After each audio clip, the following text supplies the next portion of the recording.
The tragic real-life story of André the Giant. André the Giant, the inaugural superstar of wrestling, possessed the ability to effortlessly overturn automobiles, consume 20 bottles of wine, and effortlessly hoist Arnold Schwarzenegger like a mere toy. He stood as a colossal figure among men, playing a pivotal role in revolutionizing professional wrestling through his extraordinary physical presence and commanding presence.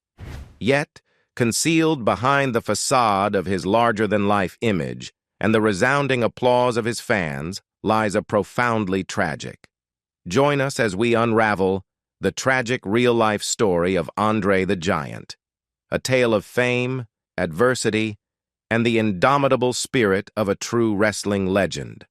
André the Giant, born André René Roussimoff, was an iconic figure in the world of professional wrestling during the 1980s. Born on May 19, 1946, in Grenoble, France, he would go on to become one of the most recognizable and beloved characters in the history of World Wrestling Entertainment, WWE. Standing at an astonishing height of over 7 feet and weighing more than 500 pounds, André the Giant was a true titan in the wrestling world. His immense size and strength made him a spectacle to behold, and he quickly became a fan favorite. In fact, he was often referred to as the eighth wonder of the world due to his larger-than-life presence. One of the most remarkable aspects of André's physicality was the sheer size of his hands and wrists. His hands were so massive that they could easily engulf a 12-ounce beer can, and his wrists were thicker than the ankles of most men. These physical attributes only added to his mystique and dominance in the wrestling ring. André's wrestling career spanned several decades, during which he squared off against some of the most legendary opponents in the business. He became known for his signature move, the André Slam, in which he would lift his opponents effortlessly and slam them to the mat. His charisma and in-ring talent made him a household name, and he played a crucial role in the success of WWE during the 1980s. Beyond the wrestling ring, André the Giant also ventured into the world of acting.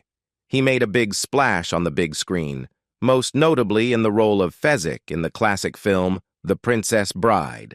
His gentle giant persona endeared him to a whole new audience, and he became an even more prominent pop culture figure. However, behind the scenes, André faced significant health challenges. He suffered from acromegaly, a rare disorder caused by excess growth hormone, which led to his continual increase in body mass and gigantism. This condition took a toll on his health, causing him constant pain and discomfort. The immense fame that André the Giant achieved came at a price. The strain of being in the spotlight and constantly on the road took a toll on his mental and emotional well-being. He grappled with the challenges of fame and the isolation that often came with his unique stature. In many ways, André the Giant exemplified the saying, "No pain, no gain." He endured physical and emotional pain throughout his life, but he also gained the adoration and respect of fans around the world. His legacy as a wrestling legend and cultural icon continues to live on, and he will forever be remembered as the gentle giant who held up the wrestling world during its most memorable era. Even as a child, André displayed remarkable physical attributes that would set him apart. His very name, André, traced its origins to a Greek adjective meaning manly or masculine, which proved prophetic in his case. André's family history hinted at the presence of giants in his bloodline. While his parents and siblings were of normal size, legend had it that his paternal grandfather stood at an astounding 7 feet 8 inches, a testament to the potential genetic factors contributing to André's extraordinary stature. Although WWE listed André's height at 7 feet 4 inches, he was likely closer to 6 feet 11 inches. Yet, his towering presence and commanding physique made him one of the most imposing figures in the world of professional wrestling. Remarkably, André achieved his awe-inspiring strength without lifting weights. Tales circulated that he could lift entire trees and overpower 1,000-pound cows with ease. His early years were marked by hard work on the farm, where he performed tasks meant for grown men. As he grew older, he even engaged in playful feats of strength, such as pulling his friends' cars around, occasionally wedging them between buildings and lampposts just for the sheer thrill of it. Beyond his daunting dimensions and unparalleled strength, those who knew André personally spoke of his affable and patient nature.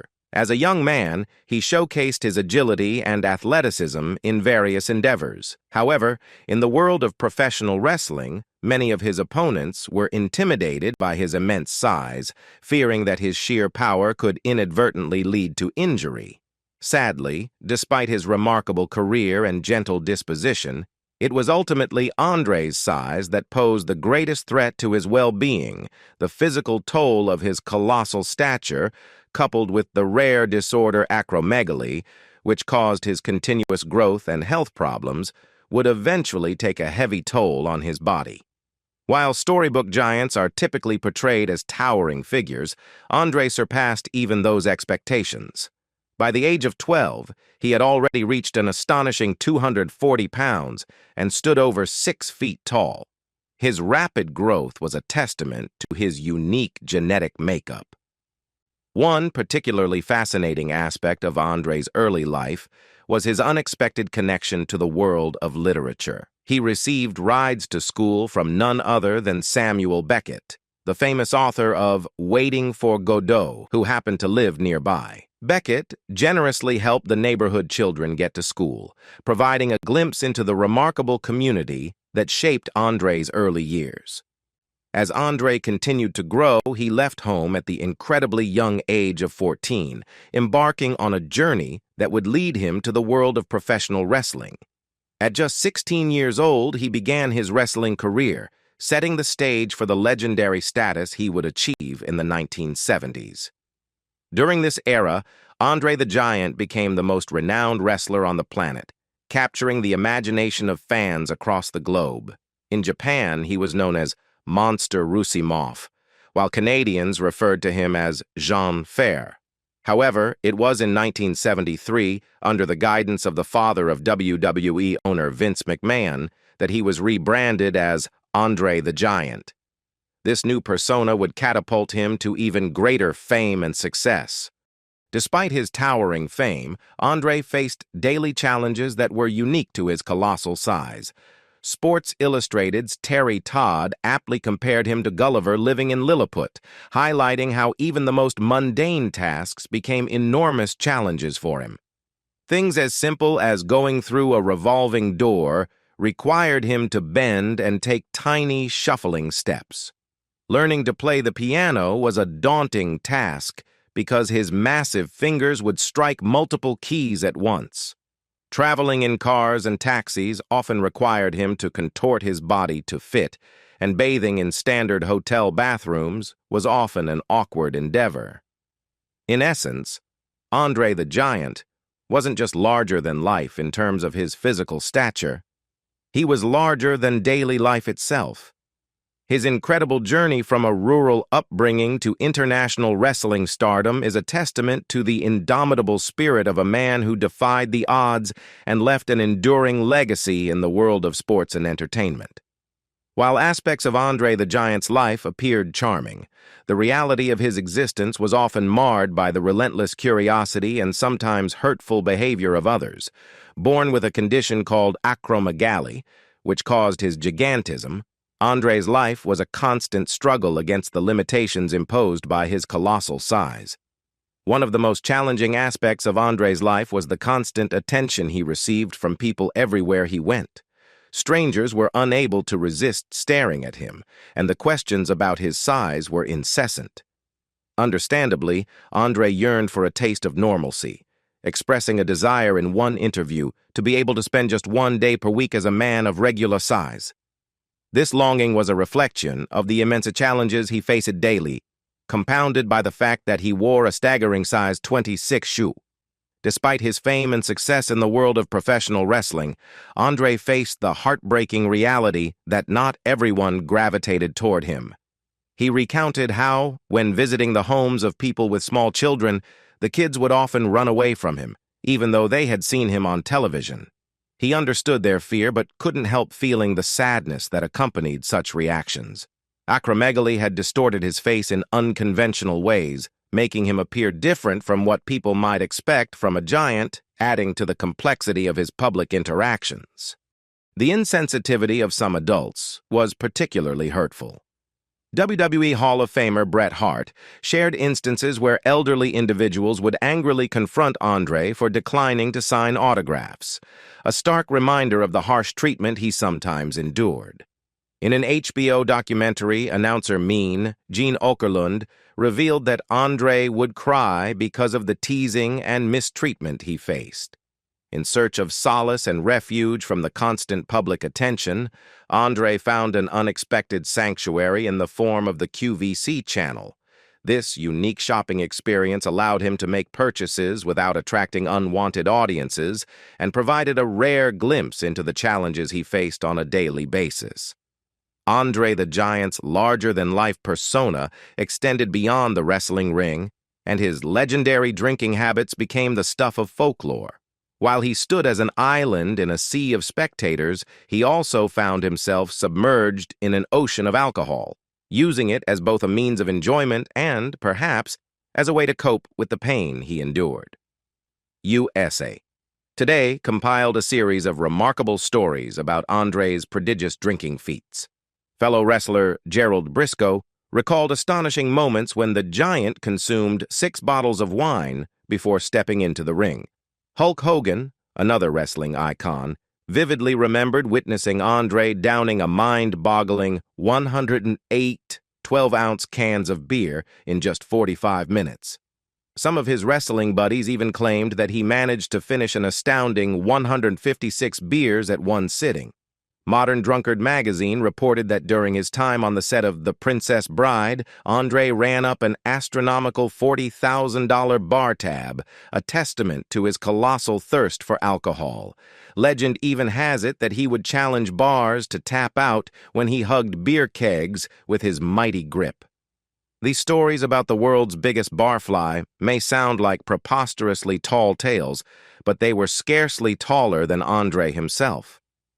In an interview with David Letterman, André openly admitted to his love for alcohol, casually mentioning that he would consume 2 or 3 bottles of wine with his meals and, astonishingly, consume 117 beers in a single night.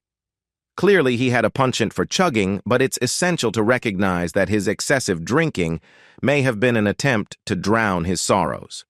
Years of wrestling, combined with arduous travel schedules, took a toll on André's massive frame.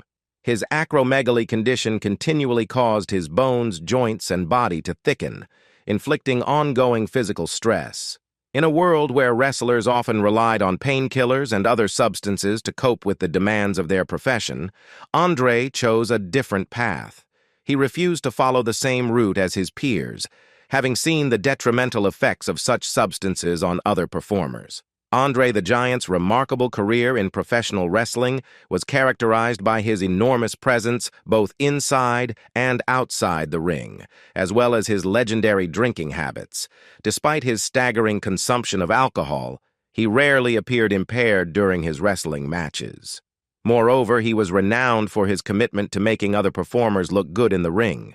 Several wrestlers, including the highly respected Jake the Snake Roberts, attested to André's dedication to his craft. He went out of his way to ensure that his opponents appeared formidable and showcased their skills to the fullest. However, it's worth noting that André's sense of humor could sometimes be unconventional. There was an infamous incident where he playfully farted on Jake the Snake Roberts during a match, creating a memorable and humorous moment for fans. Nonetheless, there was an unusual incident in 1986 that deviated from André's typical in-ring behavior. In late May of that year, André faced off against Akira Maeda in Japan, and the match was described by Bleacher Report's Ryan Dilbert as a bumbling, clumsy mess. It started with André overpowering Maeda, but as the match progressed, the Giant began to show signs of physical distress. He was drenched in sweat and swaying like a sleepy pendulum, struggling to keep up with the action. Eventually, André refused to move altogether, bringing the match to a near standstill. In response, Maida became enraged and unleashed vicious kicks and takedowns.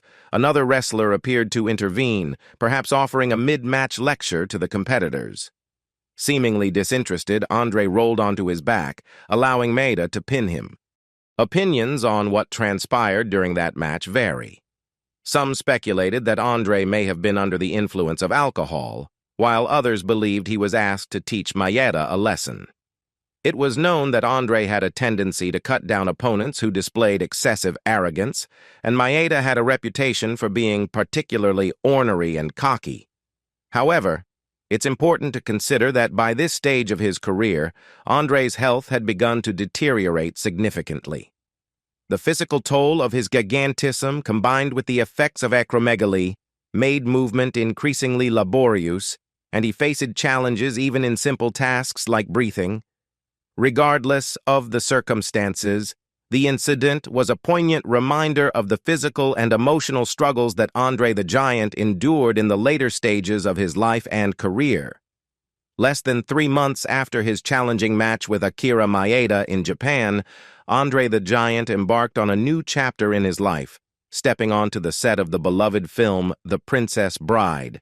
Even if you had lived under a rock that André could have easily chucked at Wesley, you would undoubtedly know him as the endearing Fezzik, a character that would forever etch his name into the annals of Hollywood history. William Goldman, the creative mind behind both the screenplay and the book that inspired the film, told CNN that André's casting was the only choice he specifically envisioned while penning the script.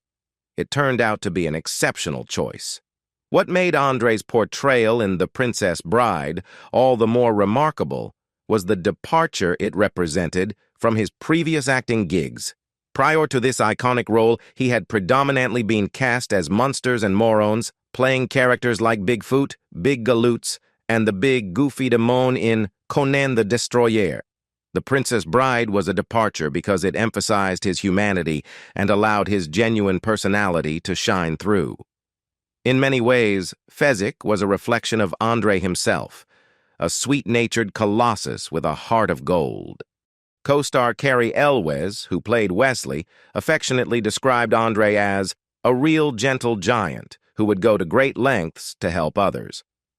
He was known for his generosity and willingness to give the shirt off his back, both figuratively and, given his immense size, quite literally. However, André's physical condition during the filming of The Princess Bride was far from ideal. Years of enduring chair shots and the physical toll of professional wrestling had taken a toll on his body. Despite the agony he constantly experienced, he always maintained a cheerful demeanor on set. Mandy Patinkin, who portrayed Inigo Montoya in the film, told NPR that André appreciated the fact that no one stared at him while he was on the movie set, providing a brief respite from the relentless scrutiny he faced in his daily life. But as soon as André left the set and returned to the outside world, the stares and the attention resumed. His role as Fezzik endeared him to audiences and allowed him to break free from the typecasting of previous roles. In the world of The Princess Bride, he was not just a giant, but a beloved character whose presence lit up the screen, leaving an indelible mark on the hearts of moviegoers worldwide. During his time working on The Princess Bride, André the Giant received a visit from WWE owner Vince McMahon, which marked the beginning of a monumental chapter in the world of professional wrestling. WrestleMania III, one of the most iconic events in wrestling history, was on the horizon. Promising fans a bigger, better, and badder show than ever before, McMahon saw an opportunity to make history by pitting wrestling's biggest star against one another, with André taking on the role of the villain, facing off against the industry's premier good guy, Hulk Hogan. This match was framed as a showdown between the irresistible force and the immovable object, and its centerpiece would be Hogan slamming the seemingly invincible André onto his back. However, there was a significant obstacle standing in the way of making this colossal match a reality. Andre's back, already in a state of disrepair, was in tatters. His physical condition had deteriorated to the point where even the scene in The Princess Bride, where the eponymous princess leaps from the castle into Fezik's arms, had to be executed with the aid of suspension wires, as Andre couldn't support her falling weight. Given this condition, it seemed impossible for him to participate in the world's largest wrestling spectacle. In order to fulfill McMahon's wish and create this historic matchup, Andre had to make a tremendous personal sacrifice. He underwent an unwanted and grueling back surgery to prepare for the event. To keep the surgery and its implications hidden from fans, the WWE concocted a story announcing that Andre was being suspended from the organization for not fulfilling contractual obligations. In reality, he was enduring immense pain and subjecting himself to unnecessary suffering for the sake of the spectacle. Hogan later revealed to the Detroit News that Andre's back was in a terrible state. The footage from their match at WrestleMania III reflects the ordeal he endured. Throughout the match, the immovable object struggled to move, his face a portrait of pain and grimaces. Yet, in a moment that would become etched in wrestling history, Andre summoned his remaining strength and hoisted Hogan onto his beleaguered back. He then allowed himself to be slammed against the unforgiving mat, delivering a momentous and moving sacrifice that elevated professional wrestling to new heights. WrestleMania III emerged as the pinnacle of Andre the Giant's illustrious wrestling career, a moment that would forever define his legacy in the sport. The event took place in the Pontiac Silverdome and drew a record-breaking crowd of 93,173 fans, marking the largest turnout for an indoor sporting event in all of North America, as documented in 30 years of WrestleMania. It was a spectacle of unparalleled magnitude, with performances by iconic artists like Aretha Franklin and Alice Cooper adding to the enchantment of the evening. The main event, pitting Andre against Hulk Hogan, was the centerpiece of the show, and it cemented both wrestlers' places in wrestling history. However, amid this historic moment in the ring, someone very special was notably absent: Andre's daughter, Robin Christensen Roussimoff. She was Andre's only child, born from his relationship with Jean, a woman he met in the early 1970s. Although they became parents several years later, Jean and Andre's relationship was rocky, which ultimately led to a significant disconnect between Andre and his daughter. Robin's recollections of her father were limited, as she could only recall seeing him in person a mere 5 times, according to CBS Sports. During Andre's wrestling heyday, he spent a staggering 298 days a year on the road, a grueling schedule that left little room for family life. He didn't take Robin with him on his travels, and she seldom watched wrestling on television, leaving her with a distant understanding of her famous father. Robin's knowledge of Andre largely came through the memories of other wrestlers, old recordings, and conversations with Carrie Elwes, who worked alongside Andre in The Princess Bride. It was a bittersweet revelation that one of Andre's best friends shared. The gulf between him and his daughter broke his heart. This emotional distance must have weighed heavily on Andre, particularly given the immense fame and adoration he received from fans and the challenges he faced in his daily life. However, there was a poignant perspective suggesting that Andre may have maintained a distance to protect his daughter from the harsh realities of the wrestling business. Given the way some small-minded individuals treated him and how young children often reacted to his size by hiding from him, it makes sense that Andre would want to shield his child from such experiences. Throughout his incredible wrestling career, Andre the Giant faced a myriad of formidable opponents in the ring. He engaged in memorable battles, showcasing his immense strength and agility. Whether it was knocking out the great Gorilla Monsoon in a gimmick boxing match or tossing, flipping, and nearly flattening the famous Harley Race, André was a wrestling phenomenon. He even managed to defeat Hulk Hogan for the world title, albeit in a controversial and dishonest manner. Yet, amidst all these wrestling triumphs, his most formidable opponent was the inexorable march of time. At the tender age of 23, André received a sobering revelation that he might not live past 40. This grim prognosis came from Japanese doctors who diagnosed his acromegaly and warned him of its potentially lethal consequences. They offered to perform surgery that could extend his life, but the giant declined their offer.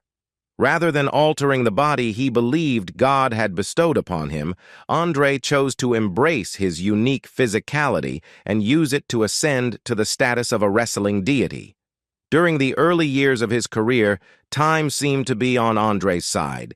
He continued to astound audiences with his athleticism, regularly executing moves like the tombstone piledriver, a maneuver in which he held his opponent upside down and appeared to spike their head into the mat by dropping to his knees.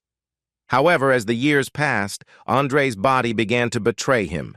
His knees, which once supported his enormous frame, began to buckle under the weight of his immense stature. The LA Times chronicled how, in the 1980s, André started wearing a back brace to cope with his physical challenges. By the early 1990s, the once seemingly immovable object had become immobile. In his later years, André faced a series of painful knee surgeries, during which huge chunks of bone had to be removed, as revealed by hardcore wrestling pioneer Terry Funk. Despite his physical limitations, he remained a beloved star in the wrestling world. André continued to perform in Japan and Mexico, albeit in tag team matches where others had to carry the brunt of the action. The Titan who had once carried the wrestling world on his shoulders now relied on the support of others to continue his legacy. Throughout his extraordinary life, there was one passion that André the Giant never outgrew, a love for cards that endured even as he continued to grow in stature. As reported by CBS Sports, the Giant took great delight in playing cribbage, a pastime that had been with him since his early days on the farm in France, long before fame found him in the wrestling ring. Remarkably, not even the demands of his wrestling career could deter him from his card games. His friend and in-ring adversary, Jake Roberts, remembered that André was so serious about his cribbage games that he would occasionally prioritize finishing a game over the wrestling match itself, declaring, "Screw the match, we're not through with this game yet." No matter the challenges or hardships that life presented, André continued to find solace and enjoyment in playing cards. In January 1993, a poignant event occurred in his life when his father passed away. André returned to France to be with his family and celebrate his mother's birthday. On January 27th, surrounded by lifelong friends, he immersed himself in a game of cards. However, by 8 o'clock the next morning, André's giant, gentle heart had ceased to beat. He was just 46 years old. In both life and death, André's immense size posed unique challenges. His final wishes were to have his body cremated within 48 hours and to have his ashes scattered over his beloved North Carolina ranch. However, no crematorium in France was equipped to handle a man of his magnitude. As the LA Times detailed, it fell to his closest friends, Jackie McCauley and Frenchie Bernard, to make sure André's final journey was carried out in accordance with his wishes. They flew his body to the United States, where it was ultimately reduced to 17 pounds of ashes, as reported by Bleacher Report. André the Giant's love for cards and his gentle spirit were enduring aspects of his remarkable life, reminding us that even in the shadow of his towering physical presence, he remained a deeply human and beloved figure to those who knew him best. What do you think about André the Giant's tragic life? Leave us your comments in the section below. We hope you have found this helpful video. Don't forget to leave a like, share, and subscribe to the channel if you like it. Thank you for watching this and see you in the next videos. Goodbye.